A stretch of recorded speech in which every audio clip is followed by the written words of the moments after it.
প্রভুত্ব নয়, বন্ধুত্ব আশা করে।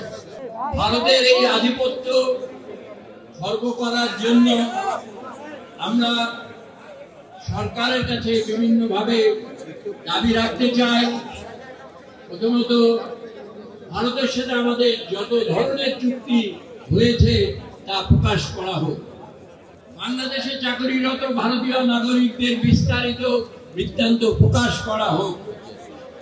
যদি প্রয়োজন থাকে তখন তার ভিসা নবায়ন করা হোক, অথবা তাদেরকে ফেরত পাঠানো হোক। বিভিন্ন প্রতিরক্ষা স্থাপনাতে যে সমস্ত ভারতীয় চাকরি করছেন তাদের ফেরত পাঠানো হোক। বাংলাদেশে ভারতের দূতাবাস ও ভিসা অফিসের নামে অনেকগুলো অফিস কার্যকর আছে। আমরা ধারণা করি এই সমস্ত অফিস গোয়েন্দা ভিত্তি ছাড়া আর বিশেষ কিছু করে না। বর্তমানে ভিসাই যেখানে বন্ধ, এই সমস্ত অফিসেরও কোনো প্রয়োজন নাই। অতএব এই সমস্ত অফিস বন্ধ করা হোক। বাংলাদেশের সাম্প্রদায়িক সম্প্রীতি বিনষ্ট করার জন্য তারা যে সমস্ত কর্মকাণ্ড চালু রেখেছে সেগুলো সরকার প্রতিবাদ করছে এবং আরো জোরালো ভাবে করুক, এটা আমাদের কামনা।